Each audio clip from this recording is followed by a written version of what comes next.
Hello everybody and welcome to Eagle Game Day. I'm Kane De La Garza. And I'm Grace Escobar. The Eagles advanced through the first round of the playoffs with a 29-22 win in overtime against Flower Mound Marcus last Friday at Marcus High School. The Eagles fell behind in the fourth quarter, but senior wide receiver Houston Hawkins had a 62-yard touchdown catch that sent the game into overtime.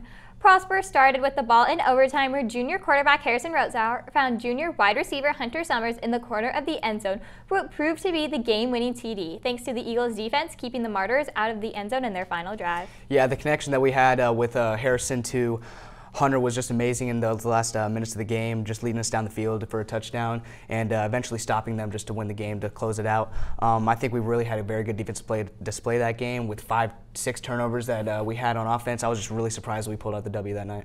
It was really impressive. Part of this was because even though Rotzauer did have a lot of turnovers, Rotzauer went 18 for 33 for 281 yards with 4 touchdowns and 5 interceptions. It's clear that Rotzauer was struggling. I'm not sure if it was just the nerves of his first playoff game or what, if maybe there was something else going on. But the fact that he was able to calm down and focus and clear his head in overtime was really impressive. It shows a lot of personal growth from him. It's also one of the reasons why he was named one of DFW's Sports Day's player to watch for tonight. Yeah, Harrison really just showed what he could do that night. He really had a good pocket presence. He could move around the pocket, get those deep balls on the field. But I really think that our offense is running through Tyler right now. The offense is really centered around our slot position receiver. A lot of motions, a lot of end arounds that you see, a lot of crossers, just every route tree that you can run.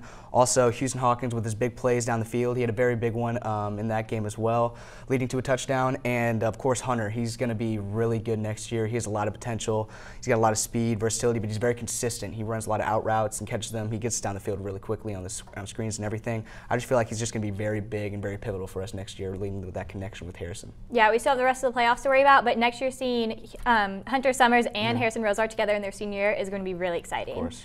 Right up there with Bailey and Hawkins was Hunter Summers. We saw a lot of the junior wide receiver at the beginning of the season and again Friday night with 5 catches for 66 yards and 2 TDs, one of which came in the bonus period.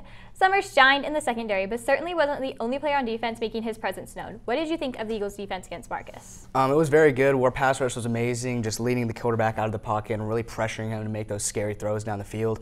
Dylan Henshaw and Aiden Cumbest really just showed what they can do. They're very big. They're very big guys. They do a lot of push-pulls, a lot of spin moves. They have every arsenal that you can have for a defensive end and a defensive tackle. It's just very good to see what they can do throughout the playoffs and see how they can dominate, take a next step onto Grand Prairie and just see how far we can go this year and maybe we can make it all the way. Yeah, I mean, it's not often that a team has 6 turnovers and is still able to pull out a win. And the Eagles' defense was a big reason why Prosper advanced to the next round of the playoffs.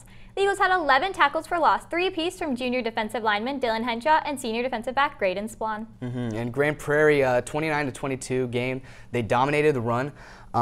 They have a running back that is just, he plays every position. He plays quarterback, running back, wide receiver. He really dominated. He had 236 yards. And even though they have a good running game, I have no doubt about it. The Prosper can stop it. They played 2 of the best. They played the top 2 running teams in our district, Braswell and Allen. They just completely stopped them in the thriller against Allen. It was just, they have very good game plans going in. They watch a lot of film.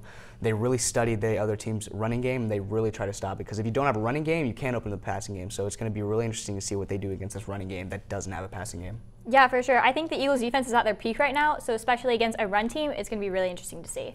The Gophers' 29-22 win last Friday over Richardson Berkner was Grand Prairie's first playoff game win since 1989. The Gophers had 45 passing yards and 299 rushing yards, so it's clear that, as you said, Grand Prairie relies on the rush game. Yeah, that's obvious. They run a hard-mouth football game. They really want to hit you in the trenches. They're going to tire out our defensive line like crazy. It's going to be very long drives for our defensive line. We're going to have to run in a second, maybe third unit, and they're going to have to show up and they're going to have to ball out. Like, there's no way you can there's no way you can keep your first unit in the whole game if they're just running up the middle every single time. It's going to be very interesting to see what our defensive line can do, all 3 units this whole game. You said you think it's going to be long drives for our defense, but I think the majority of the game is going to be our offense against their defense.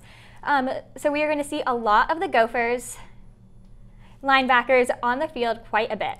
Senior Christian Cross had the game-stealing interception last week, and senior Alex Torres notched 22 tackles. There's also senior defensive end Julius Kappa, who had 6 of the 9 sacks for the Gophers last week. What does Prosper's offense need to do to neutralize the Gophers' defense? I agree with you. They have a good outside, they have a good linebacker, they have good pass rush, but we're just really going to need to take care of that. They have a weaker secondary, and their safeties and corners aren't as good as the corners we've been playing recently. We're just gonna put it over the top and just execute every single throw that we have, make short throws down the field, and just grind out these drives and try to force just big plays over the top with Houston or Hunter.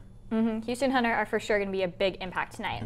I think the Eagles are going to be relying more on the passing game, like you said. So we should be seeing a lot of Summers and Hawkins. I think it's going to be a big game for Bailey as well. Who are you looking at tonight?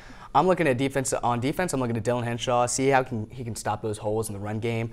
I have no doubt that he can have a big game tonight. He usually is the pass rusher. He's usually the guy that gets the sacks and the quarterback pressures, but nobody really talks about how he can cover the gaps and get through those D linemen and create tackles for loss. But on offense, I'm looking at Tyler Bailey, of course. The whole offense runs around him.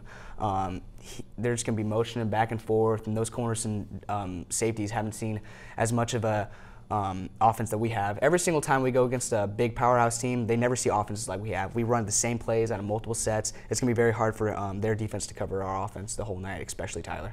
I agree. Like, Bailey is just a big threat, and we keep saying it over and over because it's just so clear. It's been the same way since his sophomore year. He's just been starting and just dominating this whole time. Yeah.